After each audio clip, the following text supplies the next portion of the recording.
Hey, Mike, how are you? Good, Laurie. How are you? Good. Welcome to 42 Canada. Thank you. Uh, it's interesting because I've been talking a lot with a lot of friends and colleagues who I've worked with over the past number of years that I've been involved in community development, and then also starting to connect with some uh, larger through national or international networks as well. Just a preview for people that there'll be some conversations from people outside Canada that will be coming soon. But you and I have an interesting relationship because I was on the board of the Canadian Community Economic Development Network for a while, and then I became president, and you were the executive director for SEDNet for how many years? 15 or 16. Yeah, it was a little stint there. Yeah. And then you recently moved on to a new position with Co-ops and Mutuals Canada as their executive director. Is that the term they're using too? Yep. And so it's very interesting because I've always been a fan of co-ops. So I was so excited when I heard that you made that move. But I wanted to acknowledge the history. And I felt like you were one of the most wonderful people to work with as a board member or president, working with staff, working with an executive director. Like it was just you made things really easy. You were always respectful. You were always up, I think, for a bit of a challenge as we went along. And certainly, one of the key things that we started to do when we were both at SEDNet was one, orientation for board members, which I was talking about to another friend. That's really important how we did that. And then also like taking time, you and I, to take in advance to craft an agenda for board meetings very, very carefully. And then I got to start the process of sort of kicking off the idea of developing a theory of change for SEDNet and really thinking carefully about, okay, what exactly are we trying to do? And is what we're doing accomplishing those goals? Which at some point I'll put a link to the theory of change. I think they still have it on their website. And it just turned into a beautiful one pager too, like with Canada Geese and all the, like so Canadiana. It's one of the most beautiful theory of changes I've ever seen. And then I unfortunately had to leave the position partway through because I had a conflict of interest. Some work came up where SEDNet was involved, and I went on to work on some other projects to do with social succession and the Atlantic Canada Opportunities Agency where SEDNet was involved. So I stepped down as president, but I know there were some challenges with SEDNet in dealing with that theory of change after I left, I guess. And I just want to sort of start there, and then we'll transition into like, what are you working on the most now in your new position with CMC and some of the things we've talked about related to co-ops, and also the future of how we go about building inclusive, healthy communities in Canada and the world. So if you could just talk for a minute, talk about that transition for you, a little bit about why you did it, maybe, and also if you can talk about, I don't think we've ever had a really full conversation about the differences or the challenges that were involved in having this great theory of change, which is many people talk about it being a great thing to do, but then the implementation of it, I get the sense, was a bit more of a challenge than we all probably thought. We'll be here for a while. That's a lot to cover. Thank you for that introduction, and thank you for the kind words about our time together.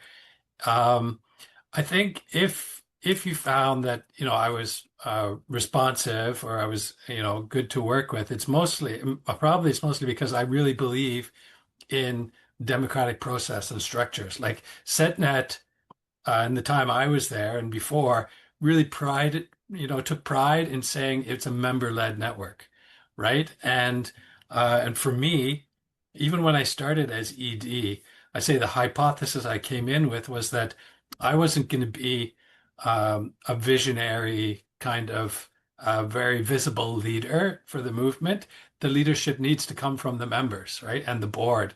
And I could be sort of the coordinator, the architect to create the infrastructure and, deliver the services, follow the direction that's provided by that leadership in order to actually advance the objectives of the movement. And so so I think that really informed the way I worked with the board. And, my goal to help the board do its job well and both in the governance and the other shift we made over the time we were there was trying to move more from an operational board to a policy governance board, which you were, very clear on, and I think reflected the direction the board wanted to go and the evolution of SEDNet as we grew and sort of built more of an organization. But that was always the tension at SEDNet. Is it a network or is it a sort of an NGO?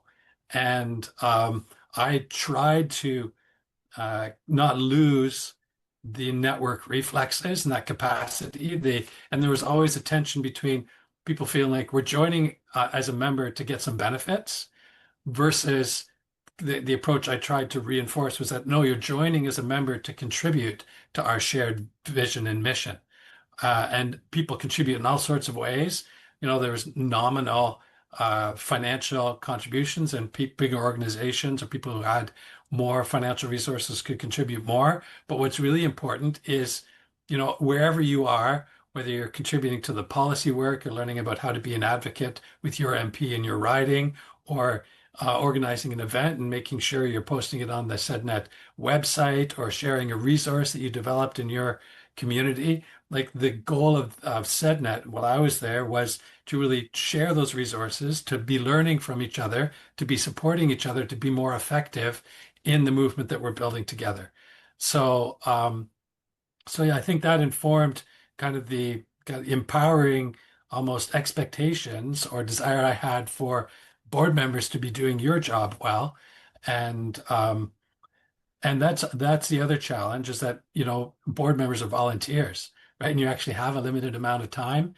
And and so setting, the right level of expectation about, the volume of materials, the number of meetings, how much information you can absorb. So part of my job as ED is to provide members, board members, committee members, whoever, with the right type and level and format of information to allow you to be able to make informed decisions and act in ways that are in the best interest of the network as a whole, and are beneficial for you, hopefully as practitioners, as members of the network too. So so yeah, you were very influential in your time on the board and as president, and that theory of change work that we started, I think, was essential because for a long time, I think SEDNet had been what the previous ED, Rupert Downing, called a broad church. It was kind of like everyone's in.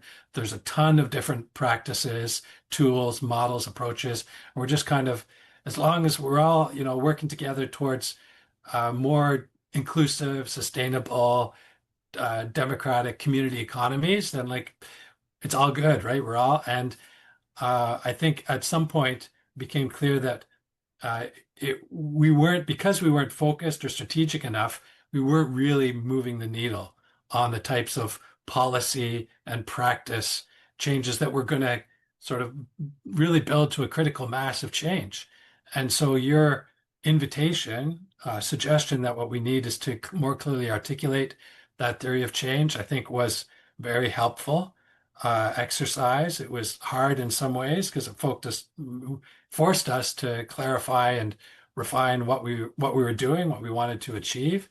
And it's a very ambitious theory of change. And you're right, the layout, the design is quite nice. It goes from the storm clouds of our extractive capitalist economy to the migrating geese, which of course is the logo for SEDNet and the old history of the geese being able to fly much further when we're working together in formation, right?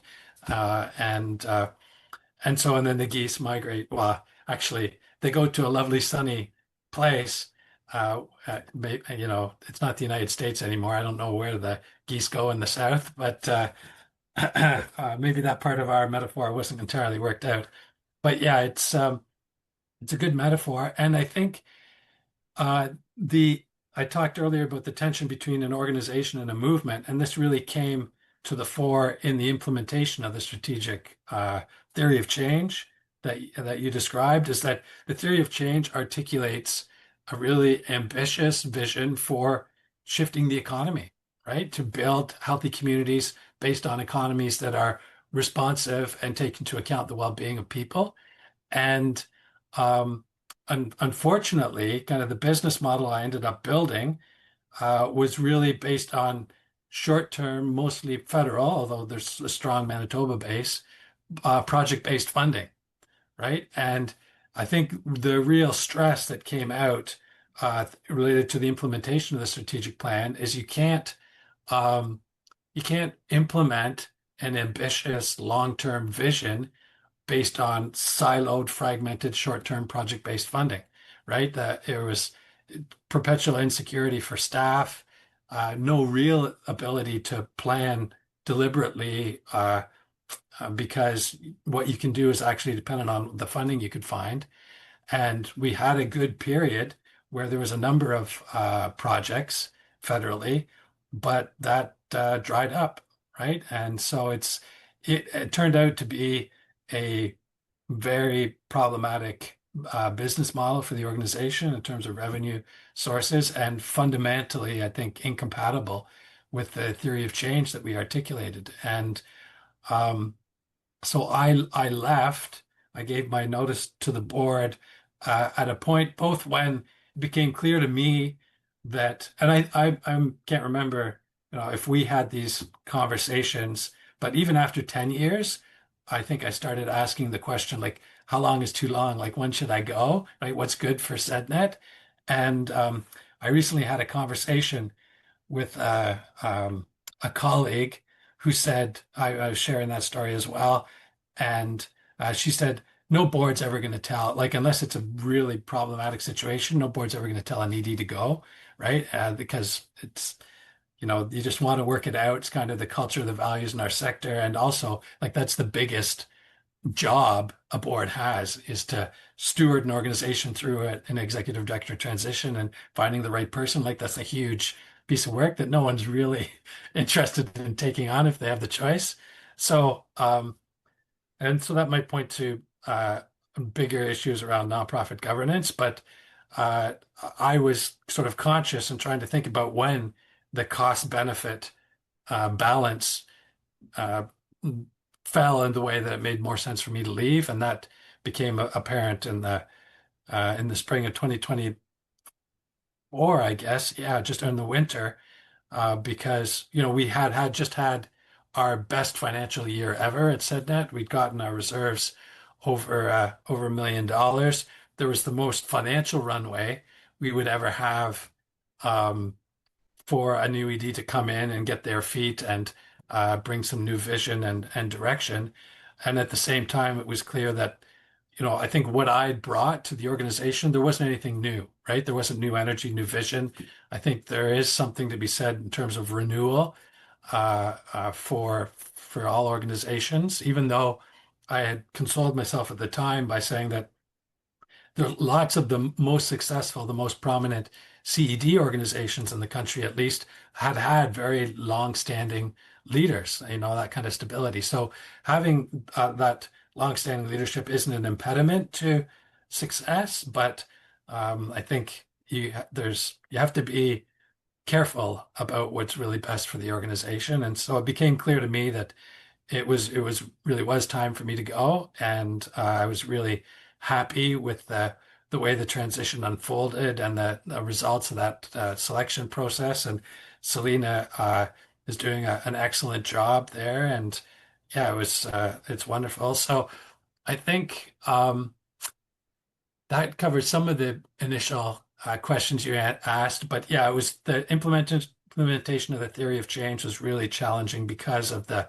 incompatibility with the revenue source, the business model that we had, Right. and and yeah, and so I think things I, are on a good track now. It's at least from what I see. well, and it's interesting before we move on to your transition to CMC, and I'll include links below in the description about these organizations and so on, and any resources we mentioned and that sort of thing. But I think there are a couple of things in what you just mentioned there. So um, having an ED who understands their role within an organization and within the governance side of an organization, and having board members that understand their role is so important. And it's a chronic issue in our sector that many people don't. Just because you're a professional, a lawyer, or whatever, doesn't necessarily mean you understand governance for a nonprofit community organization. And that's, I mean, I've spent many years of my career teaching exactly that, and often think of myself as a bit of a governance geek. So I think I brought that lens to things at SEDNet, but also this question of stability. Yes, there was tremendous stability and history and continuity because you were there so long. But also, I imagine for you, there was a point where you're like, maybe something new would be nice, like a bit of a new challenge or something different, or a different way of coming at the similar problems. And like I said, I'm so excited to see you land at CMC. And then also this idea of, I mean, a theory of a change is not just a strategic plan. It's about long-term transformational change, and what kind of world we want to move forward to and live in. Which is like a chronic rock in my shoe, even with the PhD work I'm doing, is like, we know what we're against, but what are we for? Where are we trying to actually go? But that kind of change, and then the funding systems that so many community organizations are reliant on, are not necessarily simpatico. And there's been a lot of talk about like social enterprise and digital economy, but I think that the issue of revenue diversification, so that community organizations have the independence with their funding to go after what they really think is important to go after in their work, and to create the kind of world that they say they want to create, is a fundamental issue and challenge in our sector, not just here in Canada, but around the world. And so when we're talking about building inclusive, healthy communities, I think we've become very reliant on government funding or foundation funding. And yeah, I think that's a critical issue that you've identified. And I'm curious, now you're at CMC, so you got a new hat, and in some ways it's different challenges. You've kind of said to SEDNet, okay, go play with that theory of change, have fun. I'm going over here for a while. But you know, there's a lot of overlap between SEDNet and Co-ops and Mutuals Canada's goal, even though Co-ops and Mutuals Canada is very much about cooperatives and going at similar goals, but from a cooperative lens, is how I understand CMC. But I wonder if you can just speak to that transition a little bit, and also like, what are you working on most now at CMC, and what CMC is all about, really, because I don't think a lot of people necessarily know. Um, Great. Let me just back up and Sure. I clarify a couple of things. You said that having ED who understands the role and the board who understands the role is key, and I think um, I might frame it simply that it's mostly a question of being clear and having shared expectations because the roles can change depending on the situation, right? Whether it's a working board, a governance board, somewhere in the middle. And so I'm not sure there's the right and wrong, but as long as the board and the Yeah, ED both need to be clear, right? And I think agree. that's a good point of clarification. Yeah, Yes.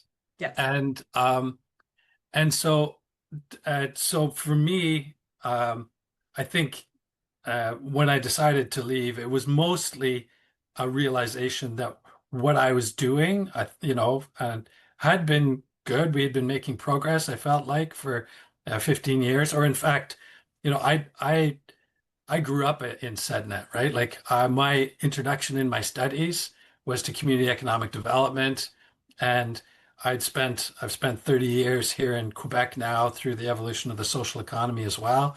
But I got involved in SEDNet just after its founding in 2000 and spent, it was very integral to my identity. So there wasn't an itch to feel like I needed to do something else. Like my career ambition was to be ED of SEDNet. Like I didn't have anything else. And that was part of what I think held me back from making the change. But when, at some point I realized just what I was doing wasn't going to get us where we needed to go. Like there needed to be a change. I needed what I was doing wasn't working anymore. So that was really the prompt, and I left without having anything else lined up. Like I didn't know what was next, and that was a bit of a risk, but I was really fortunate to land in a place at CMC where not only do the competencies that I have around association management and governance and um, the specific functions of a national association and the experience working federally across Canada, et cetera, bilingually are all relevant. But even the subject matter expertise that I have related to economic policy and community engagement, the people who I knew in the co-op world, I knew pretty much all of the provincial associations. I knew a lot of the researchers. So a good chunk of CMC's membership, the folks I didn't know are the big co-ops, right? Who are, the most significant dues payers and really leaders, resources for the cooperative sector. So groups like Desjardins, Co-operators, AgriPure, Solio, United Farmers of Alberta, Gailey, right? There's a lot of very big businesses that represent over $50 billion of the Canadian economy each year. Well, that's the whole sector put together, but the big chunks are these large co-ops, and so that's been a bit of a learning curve for me, but a very pleasant one to get to know that world as well.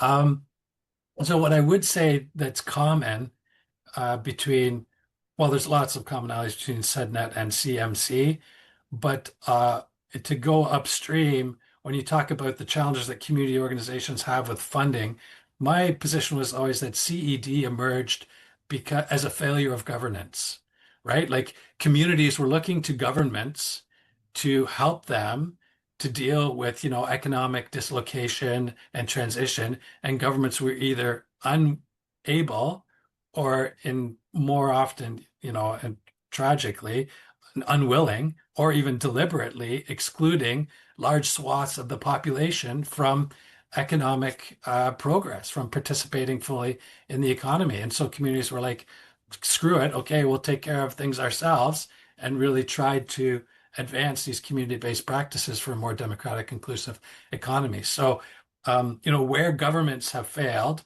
and the market, economy, unfortunately, is working as it's intended in many ways, then there's a governance issue, right? And that's where these efforts to, rather than externalize costs, which is what the capitalism is sort of oriented to do, and at a scale that governments are not able to deal with, municipalities, don't have the funding of the jurisdictional issue.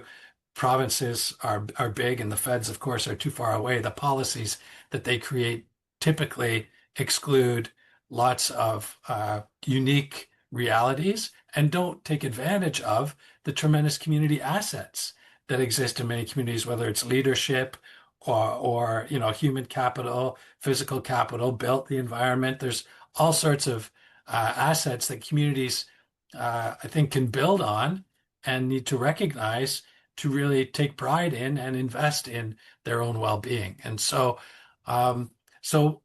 community economic development, and I made this pitch when I was doing my interviews. I think the motto for Canada, right? It's in the US, it's life, liberty, and the pursuit of happiness. In Canada, it's peace, order, and good government. And I think actually it should be peace, order, and good governance, because governance is a work in progress. We're seeing it today with the lack of trust in institutions, the failures of governments, and the increasing polarization. And so we're, I think, on the cusp, or we have always been evolving the way that we organize as people to set the rules, to protect our interests, and to improve our well-being. And whether it's community economic development or the cooperative movement, the third sector, community organizations, I think these are all different ways for us to come together and meet our needs better than we can on our own. And and so for me, my analysis, you talked about community organizations being overly reliant on governments for funding. And but even that dynamic, I think, still falls into um, not that it's not a trap because that's overly simplistic, but it deals with the symptoms of issues that tend to be created often, in my experience, by the economy, right? Poverty is manufactured by economic systems that don't pay people a living wage or throw people out of work because it's not good for business. Um, and if we go upstream, a lot of the ecological and social problems that these community organizations are trying to deal with are actually created by economic practices, economic institutions. And so if we can evolve economic practices and firms in ways that integrate costs in innovative ways rather than externalizing them and leaving that for governments or charities or community organizations or future generations to pick up the pieces, that, in my view, is real efficiency and true innovation about how we meet people's needs in ways that don't offload the cost to others. That's the kind of vision that I think is behind CED and the cooperative movement, and is where we need to go from a healthy and forward-looking governance perspective. Well, Do you and want? I like that change, actually, peace, order, and good governance, which there's a friend and mentor and former professor of mine, Grant McDonald, who we did some coaching with. Grant, who has a blog called Governing Good. But it is also understanding that these institutions are us. Like, we created these institutions. They are not locked in stone. And it was interesting because with my morning coffee this morning and doing my deep dive on YouTube on topics, I'm not watching fuzzy cat and dog videos. I'm watching, like, this morning I sent you a couple of links, and it was there were a set of lectures the BBC was advertising with Rutger Bregman, who's always been an optimist and always talked about the power of us to reclaim the idea of a utopia, and not a utopia in the idea of a sense of perfection, I don't think, but utopia in a place where we all benefit, where we all are included, where everyone has a right to well-being. And I think the other thing in governance that a lot of people don't necessarily get clear, and that I would teach a lot about, is understanding what your actual goals are, and then where your end goals, and not getting caught up so much in the means. So what's happening recently is we're getting more and more research around well-being. And it started with sort of gross national happiness and this idea of happiness. And then now it's transitioned to this idea of well-being. And there's a center at Harvard, there's a center at Oxford, I'm sure there's other centers, there's the World Wellbeing Movement, there's the the Wellbeing Economy Alliance. But we're starting to understand, I think one of the gaps that we had was we didn't talk a lot about well-being for all, but also we didn't know how to measure it. Like, because if you can't measure, or and I don't mean specifically measure like as in numbers, but if you can't know if you're actually accomplishing, or how you're accomplishing, if you're accomplishing what you've set out to accomplish, if you don't have a way to know if you're actually accomplishing what you are saying you want to accomplish, and if you don't have a very clear vision of that, a very clear North Star, then that's when we get all over the place, right? And I think that's always been a thing for me. And so one of the things I'm most excited about is this idea of understanding what well-being for all of us might look like, and that it could be different for all of us. There's no one recipe for well-being, depending on the culture, depending on the country, depending on the person. It's very subjective is one of the key things they've come to terms with, I think. But I feel like as we're moving forward, I feel like the idea of a post-capitalist, because there's actually a lot of talk about post-capitalist society, and of course socialism is one term that can come up, but the idea of well-being for all, and whether that's in an economic sense, which is important, it's an important part of life, or if we imagine something completely new way of doing. So I've kind of come back to, I came up through CED myself as well, but I'm coming back to a broader vision of community development, and especially through being involved with the International Association for Community Development, IACD. And so this broader idea of knowing clearly what you're trying to accomplish has always seemed important to me. And then I don't think we really had a clear sense before of what to aim for. I feel like that is getting better. And then co-ops, I feel like, are an amazing tool for trying to get to that place. And I'm wondering, like, what are some of the big priorities, but also challenges that CMC is facing in doing some of that work? And also, where do you see Canada in the use of co-ops and as a tool for building inclusive, healthy communities, sort of thing, and well-being for all, compared to other countries around the world? I'm just curious. Um, Once again, a lot there. I'd I say, know. yeah, it's It's great. okay. Um, yeah, I usually had to have a sticker um that was here in Quebec. It was "Utop is debout." It's like stand up, utopians. Like don't be ashamed of your status. And I think you're right. It gets it's kind of derogatory.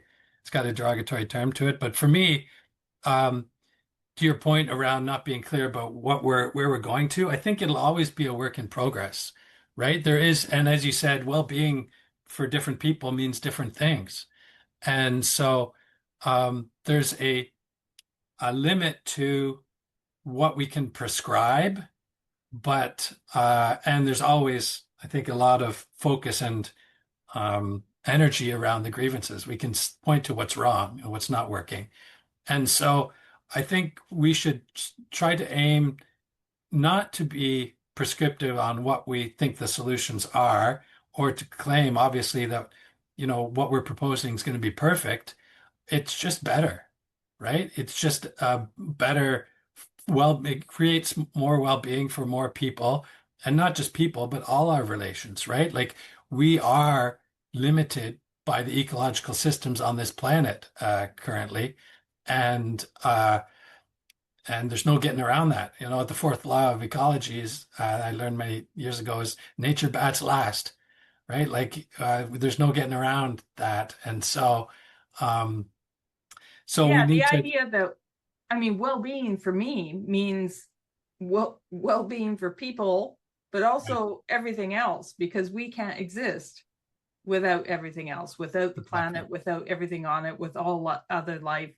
So this idea of interrelationships, I think, is also Yeah. growing. This idea that we're all connected, and of course, the reemergence of indigenous epistemologies and ways of being um, with the earth is something that I think is incredibly valuable. That it's growing in Yes. its emergence now. Yeah. Yeah, I think there's some years ago, David Suzuki and others had put out like this Declaration of Interdependence, right? As a contrast to the Declaration of Independence. And that's the reality. Like we live in an interdependent, highly connected, increasingly connected world. And so, yes, that framing, along with indigenous worldviews that are much more relational, I think offer a lot of learning and potential for sure. And along with well-being, I think I've seen more talk around freedom, right? And I think freedom has tended to be, and some notions of patriotism have tended to be uh, sort of axioms or like flags for the uh, conservative politicians. And I think there's a distinction that I believe Timothy Snyder made between freedom from and freedom to. And that's where some of the idea of, I think, well-being also comes into play, is you can be free from tyranny and sort of infringements on rights, but you also need to be free to, as much as possible, live a healthy, dignified life, safe life. And so I think all of those factors, whether it's well-being and freedom and maximizing agency, right? Autonomy, people's ability. I was just thinking about that, because that's another word that's coming up a lot for me recently, is the idea of agency. And like, one of the reasons I love co-ops and the co-op movement so much is, to me, it's about mutual self-help, and it is about agency, and it is about freedom too, in that sense. Yeah. It's not necessarily, and also not just the idea of cooperatives as we understand them in various legal structures and legislation and so on in Canada and around the world, but the idea of cooperation. I always thought it was very interesting that the Canadian Association for the Study of, is not the study of cooperatives, it's the study of cooperation. And we know that cooperation is something that's been around for a very, very long time, many, many different cultures. It was the way to survive. It was the way to work together. And it's like we lost that in some ways. And then now we're trying to sort of maybe rediscover it. But I'm curious, at CMC, like, what are some of the biggest priorities and challenges that you're facing at CMC, and where do you think Canada fits in terms of cooperation and the co-op movement compared to other countries? That's great. Yeah, and just to pick up on your point on that historical practice, there is a cooperatives, and in sort of in Western countries, they talk about the Rochdale Pioneers and that sort of stuff, and the modern cooperative movement.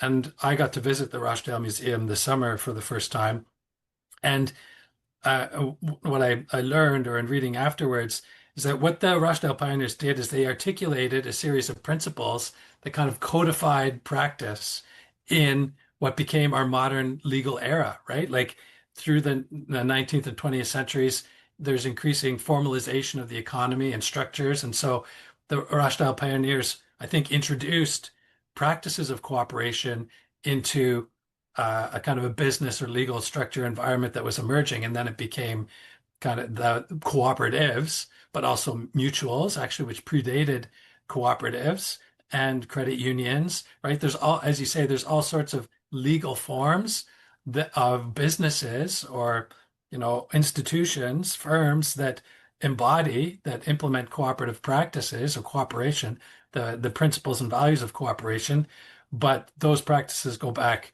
millennia and are still, have been rooted in all sorts of communities that even don't get recognized in cooperative movements now because they're still informal, right? They're Mm. not legally incorporated as cooperatives, but it's cooperation. And I had a great session at the Sustainable Finance World Forum a couple of weeks ago with with people who talk about cooperative practices in among immigrant women and with susus, right? And the way that Yeah. they pool resources and work together that needs to be recognized and valued as cooperation, right? As cooperative practices. So, um, and the last point on that, Yuval Noah Harari, the celebrity historian, he said, and I've heard him repeat this a couple of times, it's kind of one of his basic tenets is our superpower as a species is cooperation at scale.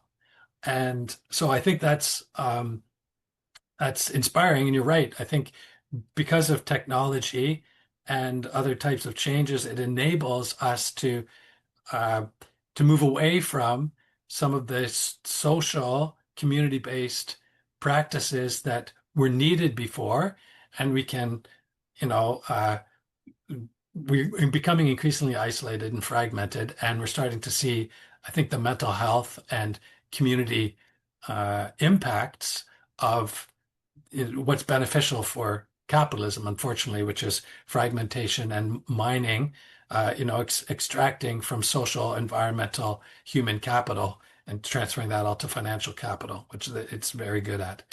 But CMC is, I think, oh, so just my pivot then to CMC is the values, of course, of cooperation, which underpin the seven principles that maybe people are more familiar with.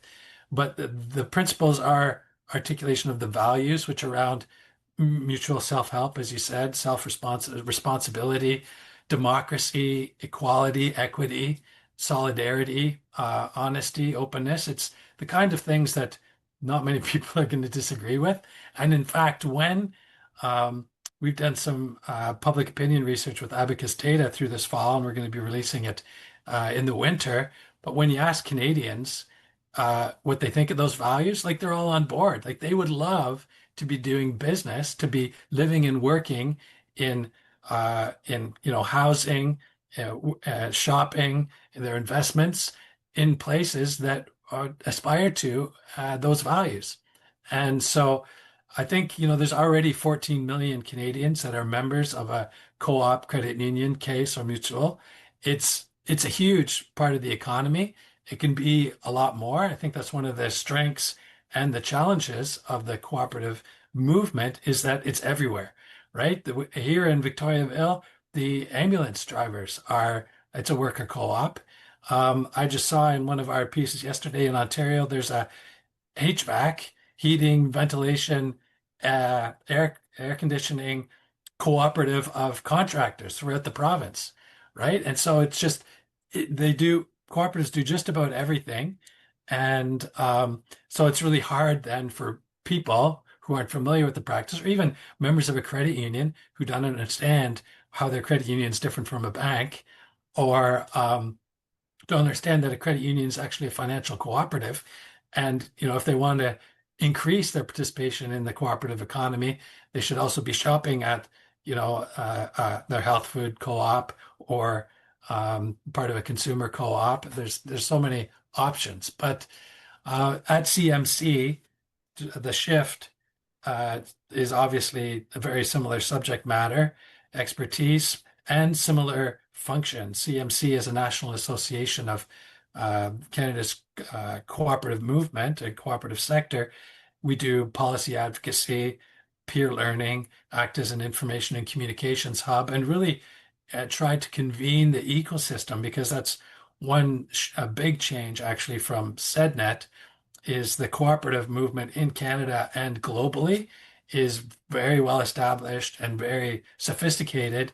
But I would say even here it's somewhat fragmented and siloed. Like there's a lot of pretty small organizations trying to do specific things, and it's not always the most effective way to be moving forward together. So CMC, we just launched a new strategic plan this fall in October, and it has three main objectives. The first one is awareness. And that's the top issue that consistently comes out of the University of Saskatchewan Center for the Studies of Co-ops. They do an annual survey of top co-op issues across the country. And in the 8 years they've been doing the survey, awareness is always the top one. There's not enough people that understand what co-ops are, where they are, how to find them. And so it's the most daunting challenge, I think, of the cooperative movement of cooperation, but we got to deal with it, right? It affects everything else, whether it's the second priority is public policy, advocacy, leveling the playing field so that co-ops have access to the same SME, small business development services as other businesses, and the same access to capital as other businesses. And that again, leveling the playing field and effective policy advocacy requires basic understanding and awareness of elected officials and public servants. And so that awareness applies there as well. But it's awareness, advocacy, and that ecosystem mobilization are the three priorities in the strategic plan. And so to your last question around where Canada stands internationally, often when co-op champions get out there talking about what's possible, like what should we be aiming for, there's a few classic examples that come up. You can probably name the first one. Mondragon is always the first one that comes to my mind. Exactly. The most Like famous. I'm literally learning Spanish on Duolingo so that I can go spend a month in Barcelona. Oh, that would be lovely. But if you can also learn some Basque, that would also be Oh yeah, appreciated in right. that region. You're right. You're right. Uh, I totally forgot. Complicated. I was just like, I just discovered Duolingo and that it's free, and I saw a TED talk on how it was created. So I was like, what language could I learn? So I'll check for Catalonia. Spanish would likely be more useful because the cooperative movement in Latin America is also thriving. Like there's a lot going on there. So, but it's spécial, as we'd say in French. And I think that's among sort of the conditions that support the emergence of successful cooperative regions. Basque region, Mondragon is the number one example. The second often cited is Emilia-Romagna in Italy.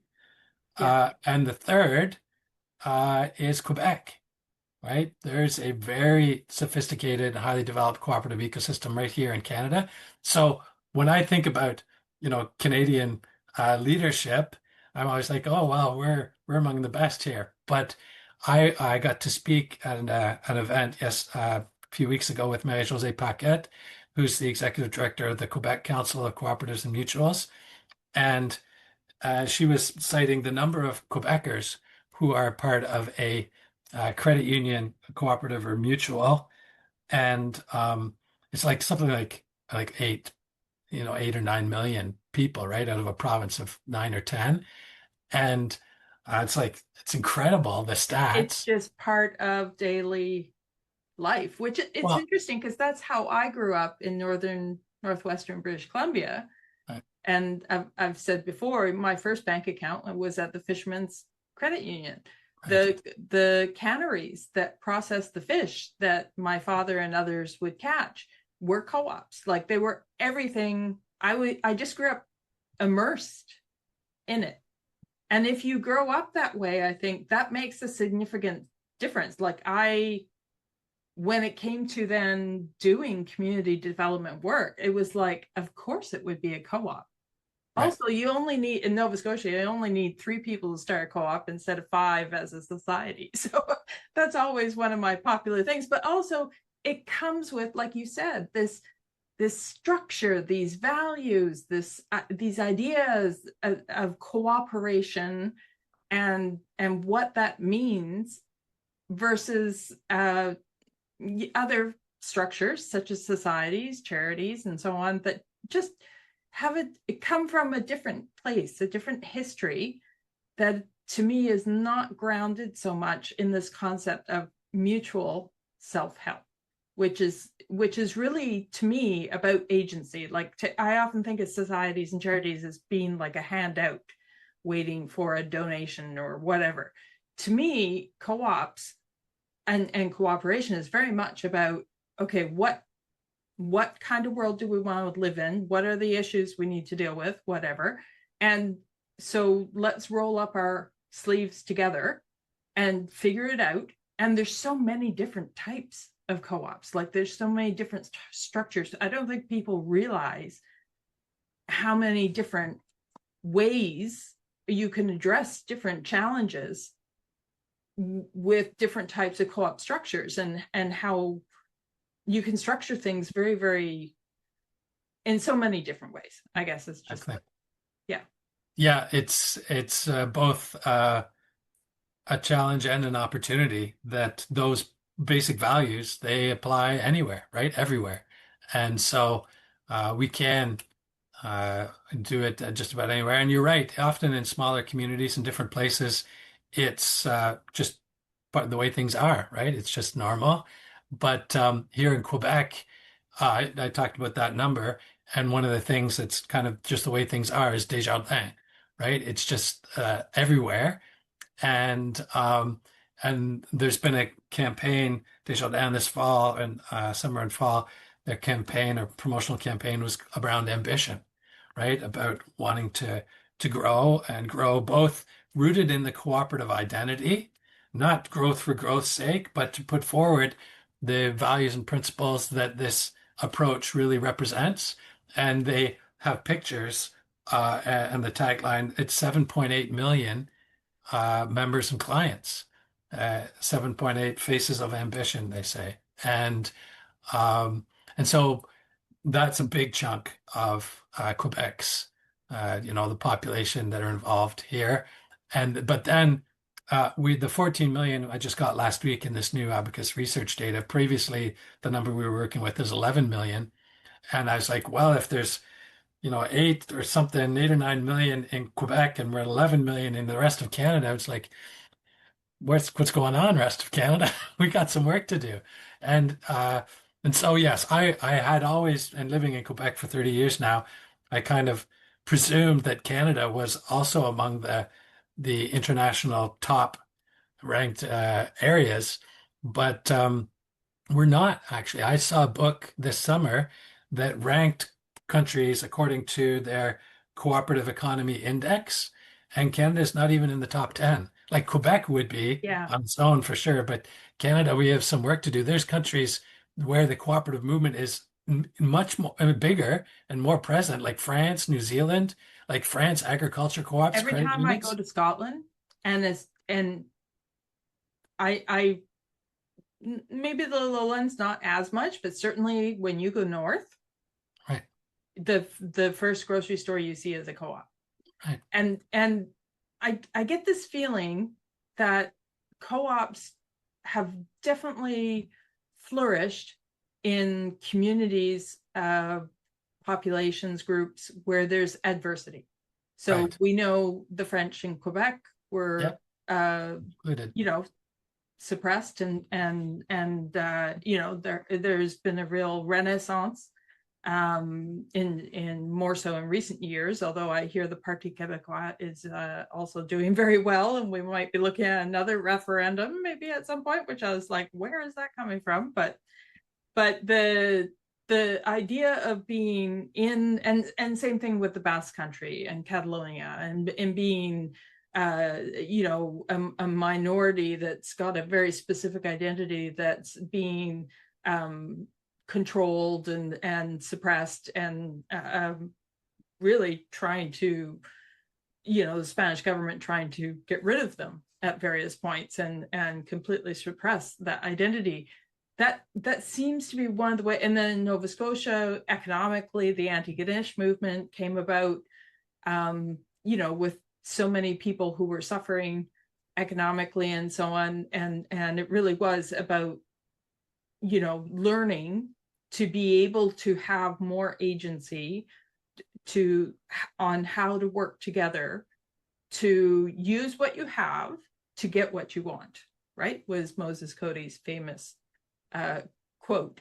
And so this idea of adversity, maybe I don't know, do you think that is part of what's contributed to Quebec's such advanced culture of co-ops, or maybe slightly that just is more European, it has more connections, more affinity to Europe than other places in Canada?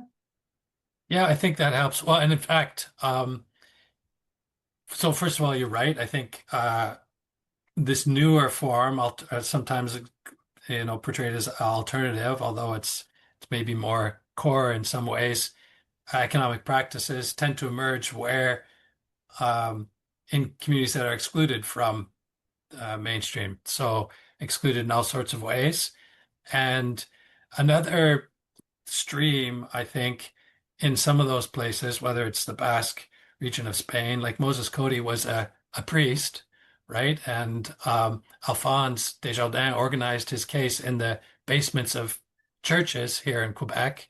The Rerum Novarum, the encyclical that promoted these kinds of values and cooperation practices, I did have an influence through Catholic speaking places, obviously Italy, right? Spain, Quebec. So I think Yeah, like that, I think of liberation theology mainly to do with South America, but I imagine it was also prominent elsewhere, and Quebec maybe in particular.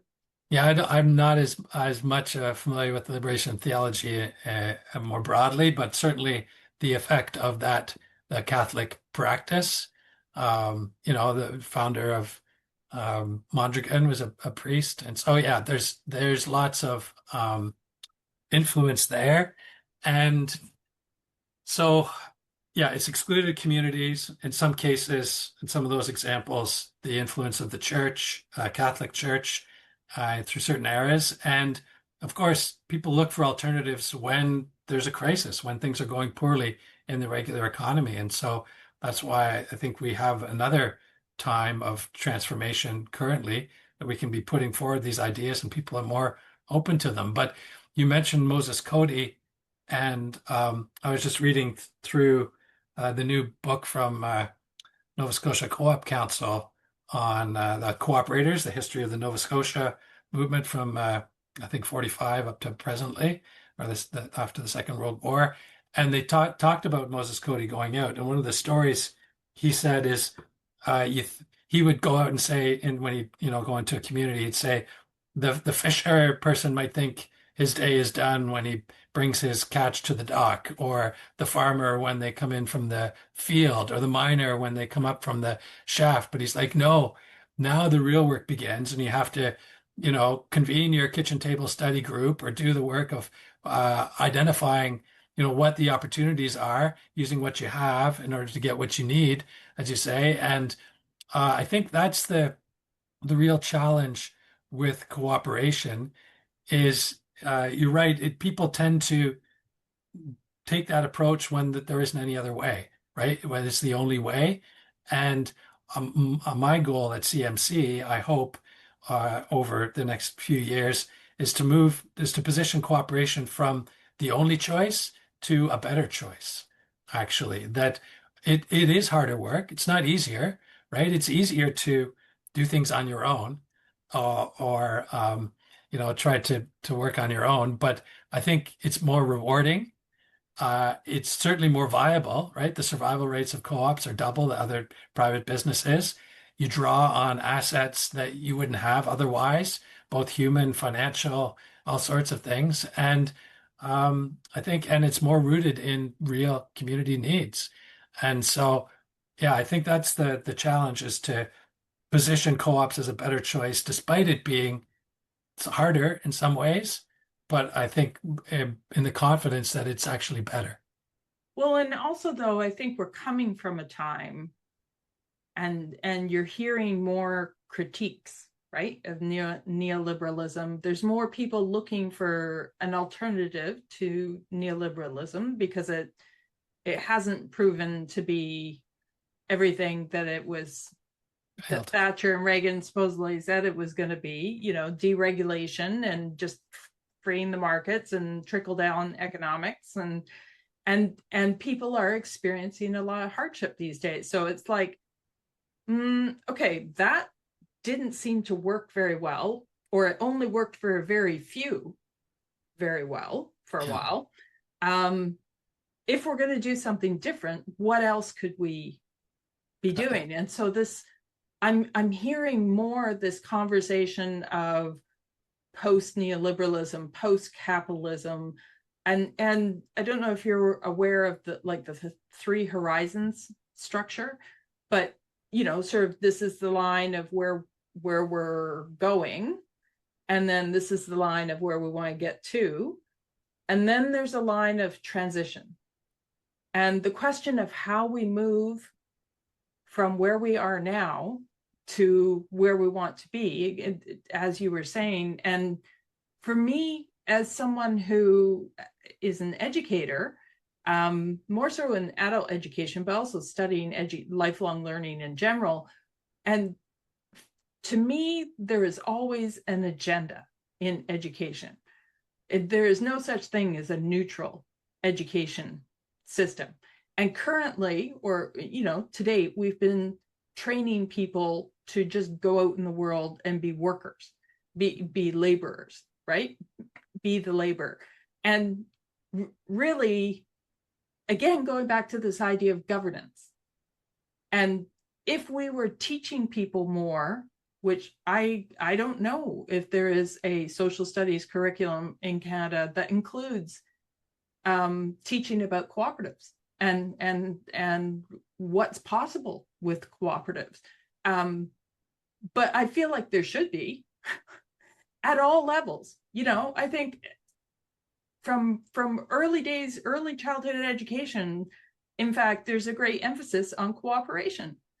And then somehow we lose that as we go up through the system. So I'm just curious, before we wrap up, sort of thing, like that transition curve to get us to a newer, better place, where we're better off. All of us are better off. There isn't just prosperity for a few, but we are all doing better. We all have what we need to be well, right?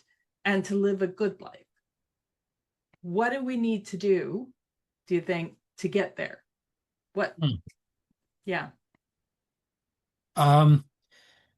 Yeah, I had seen the Three Horizon cycle, and I also have seen recently Jeroen Douglas, who's the Director General of the International Cooperative Alliance, came and spoke at our Congress in Saskatchewan this June, and he talked about another cycle that's typically like roughly 40-year cycles of kind of paradigms for economic and political eras, yes, at least in the West.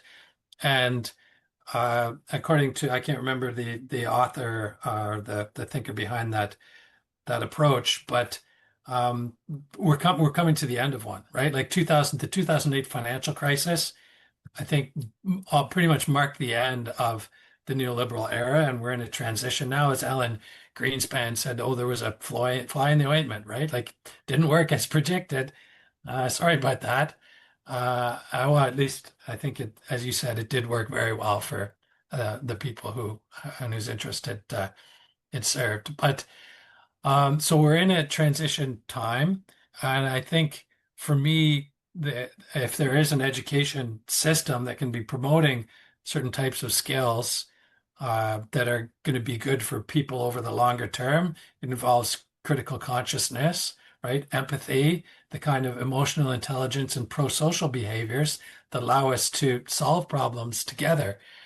Because I heard Wellington Holbrook, the CEO of Van City, speak a couple of weeks ago, and he said, the digital era, especially in credit unions, it's it's you have to take it for granted. Like we're in it. We need to compete. People are not going to go back to getting in line at a bank to get some money out, right? It's we have to deal with that technology. But once, as you say, we understand the limits of that and we move beyond it, the post technical era is going to be about solving problems through relationships with people. And I think an open question is those relationships going to be with other people or with your AI assistant, which we'll see how that goes. But yeah, it really is that learning that in relationships that I think as human beings, as social animals, that we find fulfilling.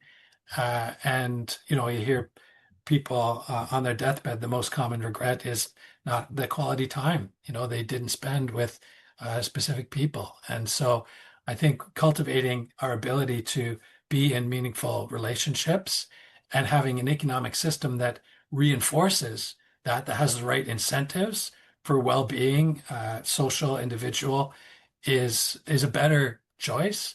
And just to come back to the education piece, I think including a certain amount of economic literacy in the curriculum, I think will help people then make political choices that are actually in their best interest, and help us all work together towards well-being and a better a better option. So I think to answer your question, in order to get towards that, I think we just need to be putting our things out there, right? We need to be waving the flag, making people aware, which is the first priority of the CMC strategic plan about what's possible, what already exists, and what we can do more of if you want to make that choice. And it's not always easier, as I said earlier, but I think it is better. It'll be better in both in the medium and the long terms, and it can be fun, right? And fulfilling in the short term. For a long time, I didn't understand that quote about if I can't dance at your revolution, I don't want to be part of it. I'm just like, just do the work. But I've come around and understood that it needs to be fun. We do have fun together, and building the kind of relationships like the friendship you and I have that supports people through hard times is really one of the most important aspects of life. Well, it's interesting, just as we wrap up, another video I was watching this morning, I'll put the link in the description, but there was an economist talking and basically saying, the whole point of machines, AI, whatever, is to free up our time to do the things that only humans can do, and to do the things that are our strengths, right? Art, conversation, building things together, and by building with our hands, but also and crafts, but also governance, right? Like building institutions and organizations. But right now, people, there are so many people who are not well. And I don't think people fully realize that when people are not well, our brains are not working well either. And if we can increase the level of well-being for everyone, then then we have AI hopefully taking over some of the more mundane tasks that currently a lot of people are doing. Like, all I can say is just imagine what that world could look like if we all had more well-being, if there was well-being for all of us, and we had the time to do the things that only we can do. I can just, whew, yeah. Sign me up. Same here. Thanks very much, Mike. I really appreciate this time with you and to be able to have this kind of conversation with you. So yeah, thanks very much for coming on. Likewise, Laurie. À la prochaine. Okay. À la prochaine. Thanks.